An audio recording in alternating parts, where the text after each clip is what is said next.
neutrons are not positively charged and they're not negatively charged. They have no electrical charge at all, and so they have a charge of 0. We say they're neutral.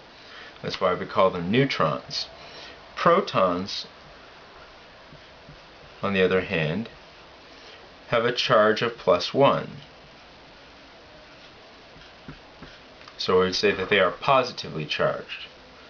Now, if I was going to take this nucleus and find out, I can say a few things about this nucleus. First thing I can say is I can give it something called an atomic number.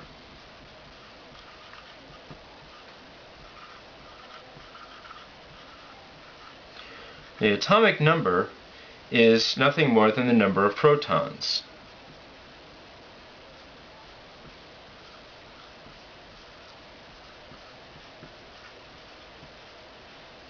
The atomic number is the number of protons, and for this one, and we have a symbol for the atomic number, and that is Z.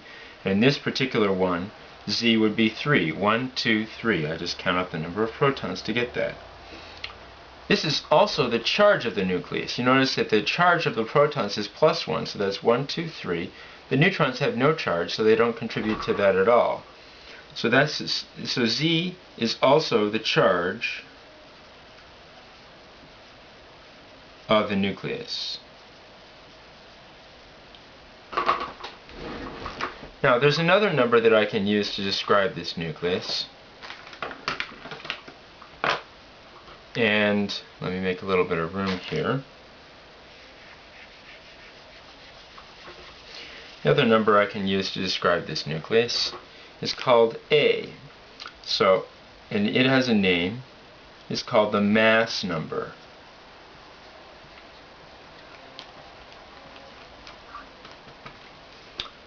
So the mass number tells you something about how massive the nucleus is. And that when we say what the mass number is, we just count up the number of particles, the total number of particles in the nucleus.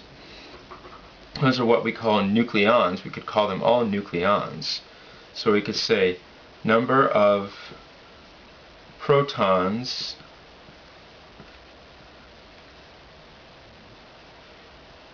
and neutrons.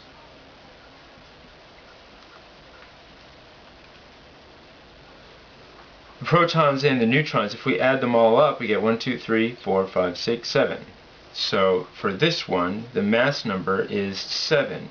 And we like to write mass number as, we denote as A. So A in this case is equal to 7. Now there's one more number we could write down for this nucleus, and that is the number of neutrons. And what is the number of neutrons? Well, we can just always count that up. 1, 2, 3, 4. And then we have the number N, stands for neutrons, that's easy to remember. N is going to be equal to 4 in this case. Now you notice that the Z equals 3, that's the 3 protons. N equals 4, that means 4 neutrons. We add those up, we get 7. And so we can also say that A equals Z plus N. A, the mass number, equals the number of protons plus the number of neutrons.